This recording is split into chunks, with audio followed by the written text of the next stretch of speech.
Ce samedi, dans Messieurs, bonjour, à bienvenue. Kambote, Kenu, Mbote Nazeno, Djambo, ça dépend de là où vous nous captez. Bonjour, bienvenue sur Gueule Afrique Télévision. Je suis Youssoufou Kibingila. David, c'est samedi. Merci de vous joindre à nous en fait d'être informés. On parlera ici de la situation dans l'Est et de la République démocratique du Congo. Où est-ce que ça bloque aujourd'hui? À quel point nous en sommes? Quelle est l'évolution de la guerre dans l'Est du pays? Pourquoi l'agression rwandaise persiste-t-elle jusqu'à présent? Qu'est-ce qu'il nous faut pour mettre fin à cette insécurité dans l'Est du pays? Raison pour laquelle, ce samedi, ce week-end, messieurs, partagez la vidéo. Abonnez-vous si vous ne l'avez pas encore réalisé, mais également veuillez commenter, poser des questions. Le long de cette émission, posez des questions, faites savoir, émettez vos avis, émettez vos idées et ensemble, on rapportera la paix dans l'Est du pays. J'ai reçu ce matin dans ce studio de Gueule Afrique Télévision, analyste indépendant, citoyen congolais, mais également un jeune engagé pour la patrie, un panafricain, Monsieur Christophe Mouissa est notre invité aujourd'hui. Bienvenue mesdames et messieurs. Monsieur Christophe Mouissa, bonjour. Bouye Elamou sur Gueule Afrique Télévision. Merci beaucoup, messieurs les journalistes. C'est un honneur pour moi de me retrouver encore sur ce beau plateau de Gueule Afrique Télévision, l'un également des grands médias aujourd'hui qui fait la fierté de la ville de Goma, de tous les travaux professionnels de nos camarades, des journalistes. Et moi, j'apprécie vraiment ce grand travail et j'espère qu'au courant de cette émission, nous aurons à développer un sujet aussi très important et très crucial sur l'avenir de la sécurité de notre pays. Lelo tozo lobela makambo ye manso mazoleka na kati ya mboka na biso République démocratique du Congo. Partagez la vidéo. Abonnez-vous nanu soki osali yango te pour vio ratete makambo nyonso ezoleka na kati ya mboka na biso. Alors, la guerre dans l'est du pays, défense ya mboka na biso toyokaki mutu na mutu azoloba lolenge oyo akanisi makambo esengeli ekende na kati ya mboka na biso, mais la plus grande question oyo ezomituna, pourquoi est-ce que lelo bitumba ezo persister dans l'est de la République démocratique du Congo?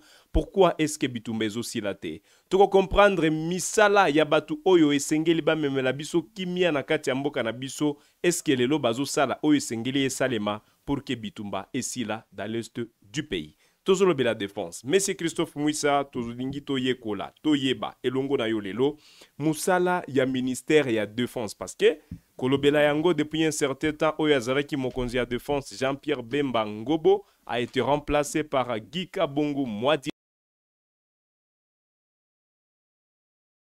Mais bato bazo comprendre était musala nini oyo ministère ya défense eza nango bandeko moko balobaki c'est pas important ezalaki te na tina ba remplacer mais tolingi toyeba ministère ya défense musala nango ezali nini? Alors, vous savez, le ministère de la Défense fait partie du pouvoir exécutif de notre pays et c'est un ministère vraiment régalien, comme on les appelle, qui aide à définir même la politique de la défense et de la sécurité d'un pays. Et c'est un ministère qui s'occupe premièrement de voir les effectifs des forces armées, de voir leurs conditions de vie, de voir quels sont leurs besoins et de détailler effectivement un devis ou un plan stratégique de tout ce qui a trait à la bonne conduite des opérations militaires, des conditions de vie des militaires, mais également de s'occuper des anciens combattants. Parce qu'au-delà d'être appelé ministère de la Défense, c'est aussi un ministère des anciens combattants. Bien qu'à un certain moment, pour chercher à gonfler les portefeuilles, on les détache, mais c'est un ministère qui est collé, qui devra toujours être ensemble. Parce que ces ministères s'occupent non seulement des militaires actifs, mais aussi s'occupent des militaires invalides, qu'on peut appeler les inactifs, parmi lesquels nous pouvons retrouver les retraités, nous pouvons retrouver les blessés, nous pouvons retrouver des nouvelles recrues. Et du coup, c'est un ministère effectivement qui aide à ce que l'armée ne puisse pas être en difficulté en termes d'hommes, en termes de logistique, mais également en termes de stratégie. Donc, en bref, nous pouvons dire que ce ministère, c'est non seulement un ministère qui devra s'occuper des recrutements, de la préparation des effectifs, et aussi du suivi par rapport au contrôle, parce qu'au sein même des FARDC, il y a ce qu'on appelle l'inspection générale. Cette inspection, elle s'occupe beaucoup plus des aspects logistiques et des aspects financiers. Mais le ministère de la Défense, comme étant le patron de tous les secteurs de la défense et de la sécurité, c'est lui à qui revient toute cette grande responsabilité de voir quel est le nombre ou des effectifs dont nous avons besoin, qui sont les militaires aujourd'hui invalides, quel est le nombre que nous avons aujourd'hui, parce que nous avons aussi cette difficulté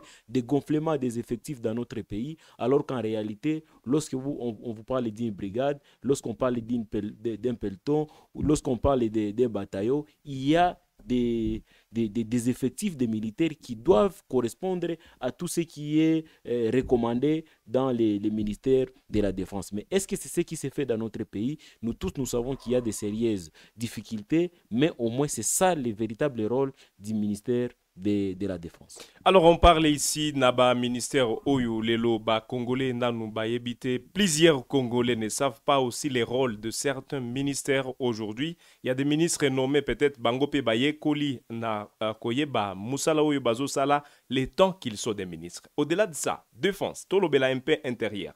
Il y a des problèmes aujourd'hui enregistrés, il y a paupérisation de nos frontières, il y a infiltration et tout le reste. On revient un peu sur le ministère et intérieur. C'est quoi, Moussa Nabangouezani?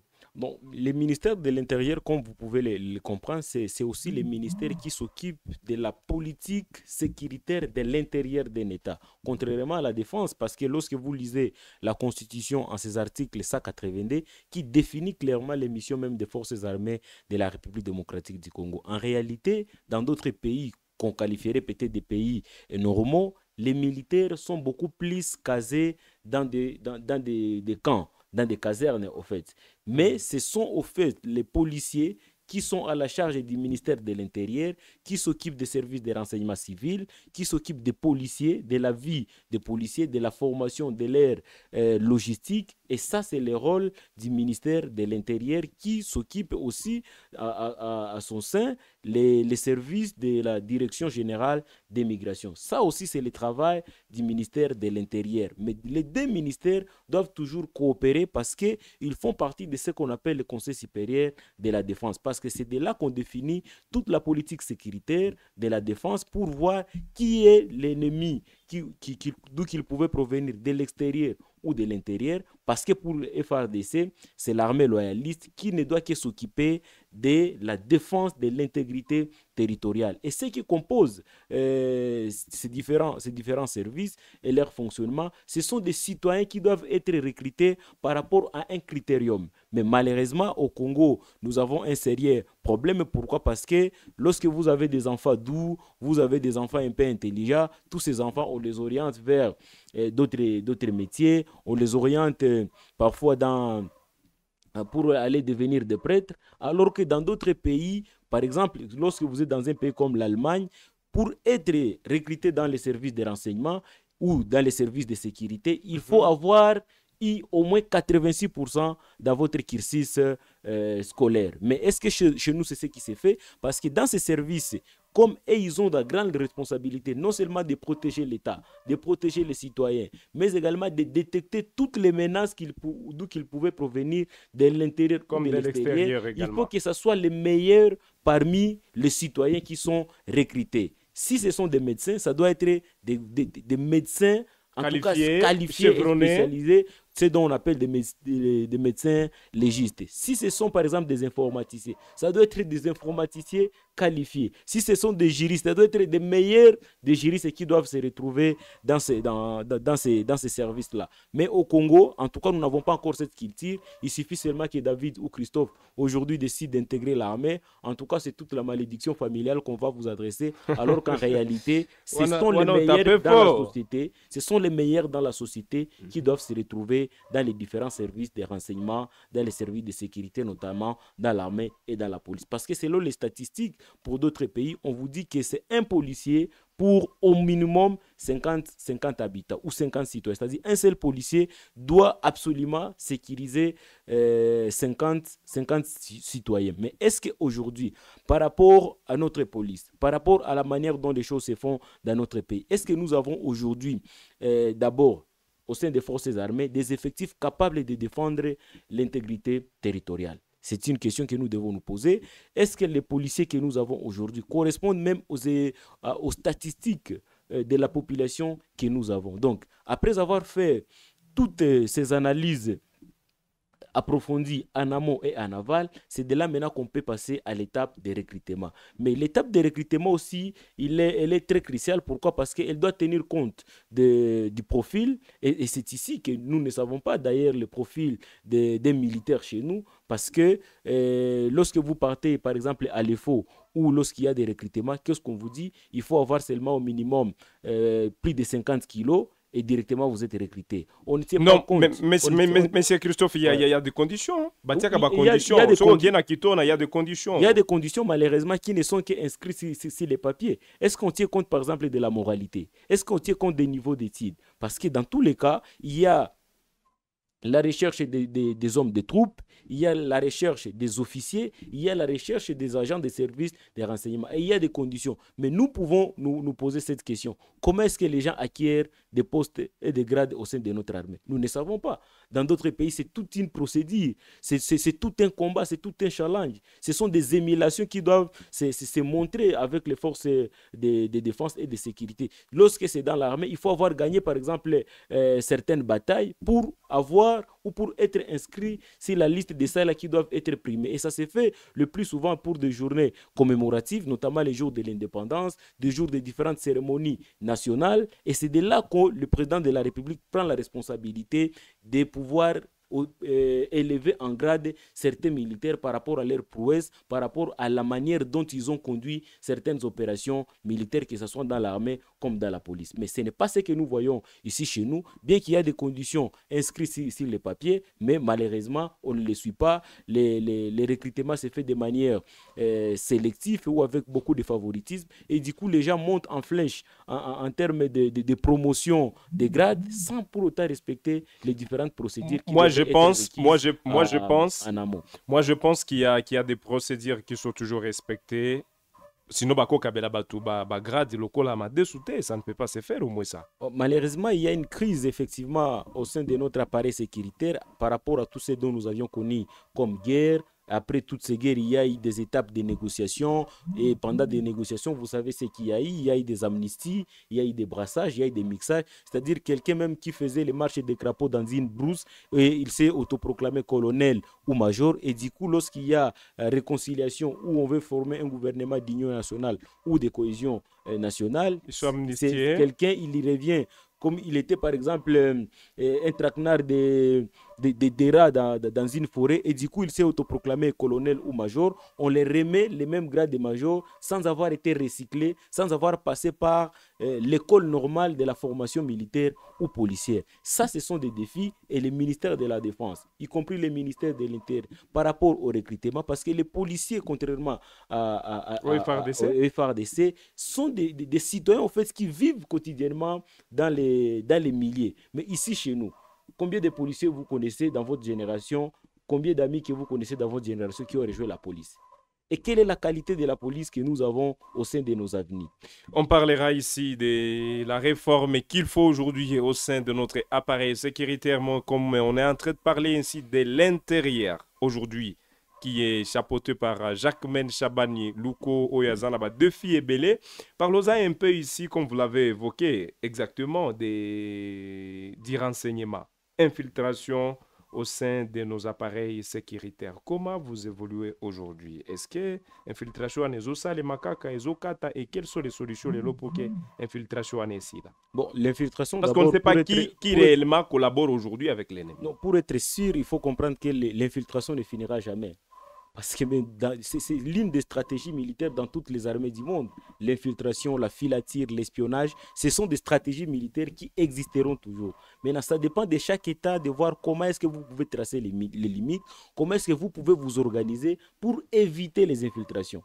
Vous voyez, donc, ce sont des choses qui existent et qui existeront toujours parce qu'avec la conquête des États du monde, chaque État cherche à pouvoir imposer sa suprématie vis-à-vis de notre État. Et lorsque vous êtes en matière de relations internationales, il n'y a pas d'amis. C'est-à-dire, un État qui est faible, il doit être écrasé et la souveraineté de notre État cherche à s'imposer si un État aussi faible. C'est ce que nous voyons aujourd'hui, par exemple, avec l'agression rwandaise. Malgré la diplomatie telle qu'elle est en train de fonctionner, mais on a déjà prouvé, on a déjà parlé à la face du monde que nous sommes agressés. Ce qui reste ici, comme le monde ne comprend que les rapports de force, on le dira à tout le monde que nous vous avons déjà dit que nous sommes agressés. C'est que nous passons à la vitesse supérieure parce que vous êtes déjà informés de ce qui s'est fait. Donc on ne peut pas continuer à aller faire des courbettes auprès des autres États, auprès des organisations internationales, leur disant que nous sommes agressés matin, midi et soir. Aujourd'hui, 3 ans que nos territoires sont occupés, sans que nous puissions prendre des mesures nécessaires en tant qu'État pour lancer les offensives, parce que dans tous les cas, c'est une guerre qui nous est imposée. C'est à nous de prouver à la face du monde la capacité de nos forces armées, notre capacité de répondre, et en fait de parler de ce qu'on appelle la réciprocité d'un État par rapport à la protection de sa souveraineté. Pour la police nationale congolaise, elle a une mission très claire.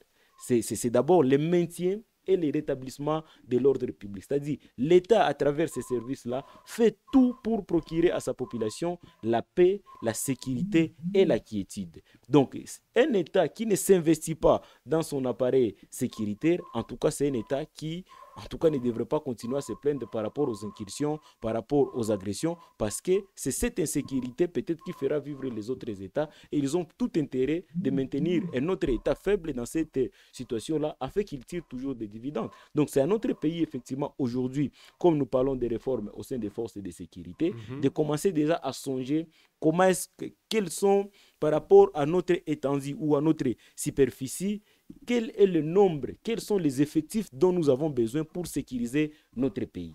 Quel est le nombre de policiers par rapport au recensement de la population. Nous avons besoin de combien de policiers qui pourraient sécuriser combien de citoyens congolais. Aujourd'hui, nombre estimatoire des Congolais, combien à l'intérieur? Bon, par rapport aux estimations, on parle de plus de 100 millions ou environ 100 millions de Congolais. Alors qu'aujourd'hui, avec les effectifs de la police, le ministère de l'Intérieur et même le ministère de la Défense ont du mal à nous dire clairement combien des effectifs que nous avons. Et même les effectifs qu'ils avancent sont des faux chiffres. Il y a des éléments fictifs, effectivement, pour que les chefs continuent à bouffer de l'argent, même au nom de ceux-là qui sont déjà décédés, s'il vous plaît, même au nom de ceux-là qui sont déjà décédés, même au nom de ceux qui sont déjà invalides, notamment les blessés, notamment les retraités. Moi, je pense qu'il y a toujours des suivis, monsieur. Il n'y a pas de suivi. Monsieur Christophe, moi, je pense qu'il y a toujours des suivis. Vous savez ce que j'étais en train de dire, les ministères de la Défense et même de l'Intérieur. Ils doivent veiller au suivi régulier des effectifs.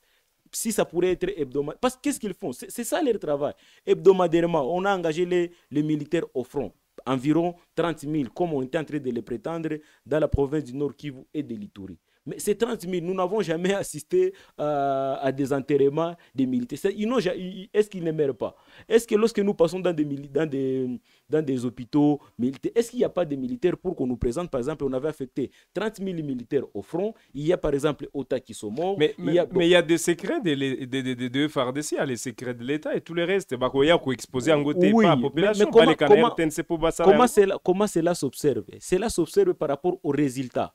Et aujourd'hui, vous avez suivi même les procès où les militaires vous disent que nous n'avons pas réussi à résister devant l'ennemi parce que nous étions affamés. Comment cela peut s'expliquer? En réalité, le commandant S4 de cette zone-là ou de ce secteur-là devrait être interpellé pour démentir ou confirmer si réellement les militaires avaient manqué la nourriture pour essayer un peu de résister devant l'ennemi. Voilà autant de difficultés dont nous sommes en train de faire face. Et moi, je pense qu'à travers de telles émissions, nous allons interpeller la conscience du président de la République, lui qui est directement le commandant suprême et c'est lui qui coordonne les conseils supérieurs de la défense, les ministères de la défense, de l'intérieur et l'ensemble de tous les services qui agissent dans les secteurs de services de sécurité et de la défense. Alors, on parlait ici, comme on continue, on parle de la réforme de notre armée.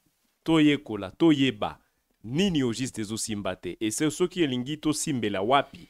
Tokosala ndenge nini. To continuer sur lobela. On se rappelle un peu lorsque Kanyabayonga a été tombé, il y avait 30 jours à résistance. Juste un peu après, nous avions entendu le haut commandement des FRDC qui se réunit, bafanda bisika moko, po balobela, batala ba stratégie ya sika, musala na bango bango pezani. Là, c'est une question stratégique parce qu'au sein de notre FRDC, il y a le haut commandement de l'état-major général.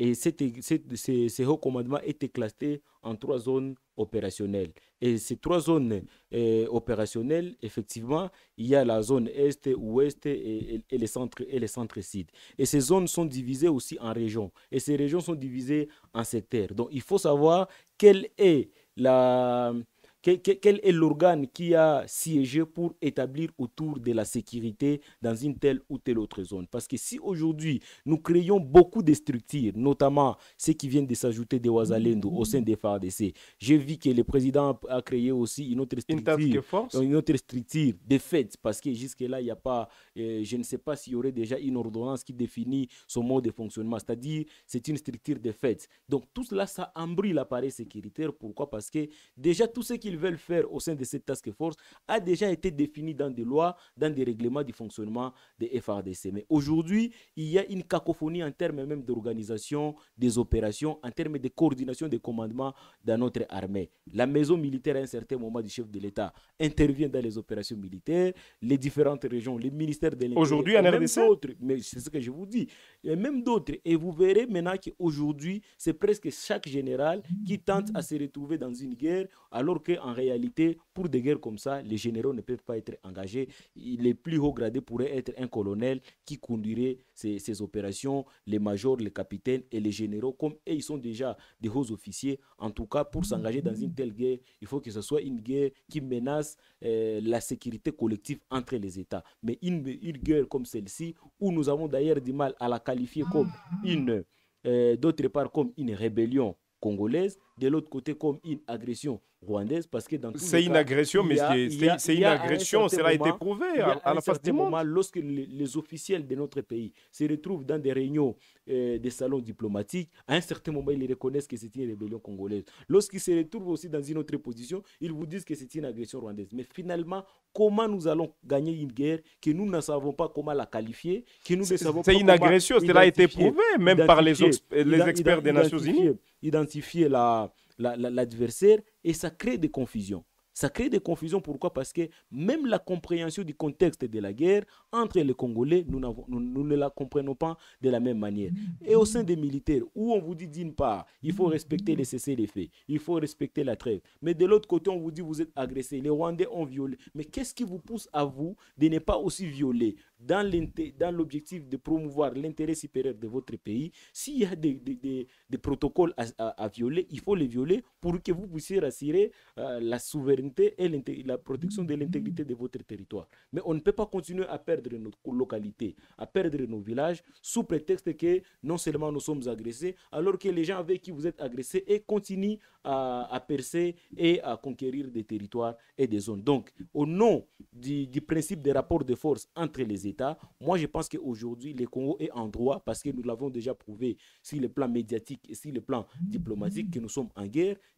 Ce qui reste ici, c'est de se battre pour assurer la défense de l'intégrité territoriale. Comme on parle de la défense, Conseil supérieur de la défense, qu'est-ce que les Congolais sont censés comprendre là-bas? Parce qu'aujourd'hui, plusieurs entendent des gros mots qu'ils ne savent pas c'est quoi l'importance. Malheureusement, c'est la raison pour laquelle nous sommes là, parce que lorsqu'on parle du Conseil supérieur de la défense, c'est ce qui réunit tous les responsables des services de sécurité et de la défense. C'est notamment l'ex-DEMIAP, c'est notamment les responsables des forces armées de la République, avec tous les départements y compris. C'est aussi les responsables de la police, et dedans participe le président de la République, lui-même d'ailleurs, qui préside ces conseils. Il y a les ministres de l'Intérieur, il y a les ministres de la Défense et tous les autres dépendants des services de sécurité qui y participent pour définir la politique sécuritaire d'un pays et rétablir des responsabilités de tout et chacun,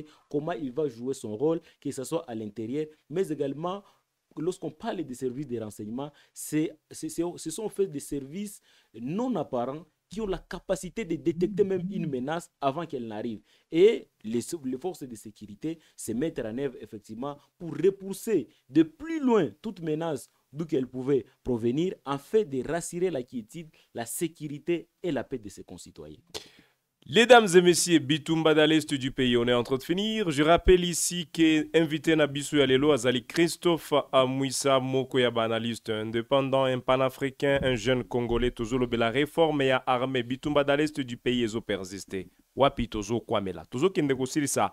Manakana biso o yalelo, abonnez-vous. Nanu soki osali angote. Sala bilo kwango, ndenge sengeli kosala. Tozo sukela.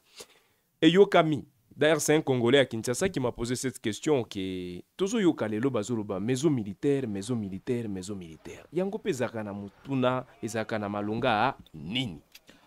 Alors des citoyens lambda sont censés comprendre quoi lorsqu'on parle de la maison militaire. Alors la maison militaire, c'est effectivement un autre département au sein des FARDC, mais qui s'occupe exclusivement de la sécurité du président de la République. C'est à son sein, effectivement, qu'agit d'ailleurs la garde républicaine, et ils ont pour rôle d'assister le président de la République par rapport à ce qui concerne la conception et la coordination de la politique nationale de la défense et de la sécurité. Elle s'occupe également de la sécurité des membres des familles du président de la République et tous ses dépendants qu'il pourrait pouvoir déclarer lorsqu'il fait la déclaration de son patrimoine et de ses collaborations. Cette maison militaire, effectivement, se focalise autour de toute cette sécurité du mouvement du président de la République et tous les dépendants, comme j'étais en train de le dire. Deuxièmement, c'est d'aider le président de la République à comprendre le rouage, les enjeux sécuritaires, mais également des coopérations avec l'armée et la police quant à ce qui concerne les opérations militaires, la situation sécuritaire. Mais aussi, c'est pour conduire et coordonner les opérations par rapport à tout ce qui concerne la réforme de l'armée, par rapport à tout ce qui concerne les besoins de l'appareil sécuritaire, mais également de la coordination de la manière dont les choses doivent se faire, raison pour laquelle le président de la République, on l'appelle commandant suprême. Aussi, une autre mission, c'est d'accomplir et d'exécuter les décisions qui sont prises à la fois dans les conseils supérieurs de la défense, mais aussi de collecter tout ce qui a trait aux informations sécuritaires. Et c'est de là qu'agit la plupart des cas la DEMIAP pour aider le président de la République de comprendre les aspects sécuritaires et partout où pouvait provenir la menace et de détecter partout où la menace pouvait provenir, de l'intérieur comme de l'extérieur, et de contrôler suffisamment le mouvement autour du président de la République et lui apporter des informations. Voilà un peu ce qui est du rôle de la maison militaire du chef de l'État. Et malheureusement, nous voyons sous la présidence du président Tshisekedi, cette même maison militaire se substitue même au haut commandement des forces armées, d'où qu'ils conduisent ou qu'ils imposent à un certain moment. Ça c'est fort, ce sont des allégations, monsieur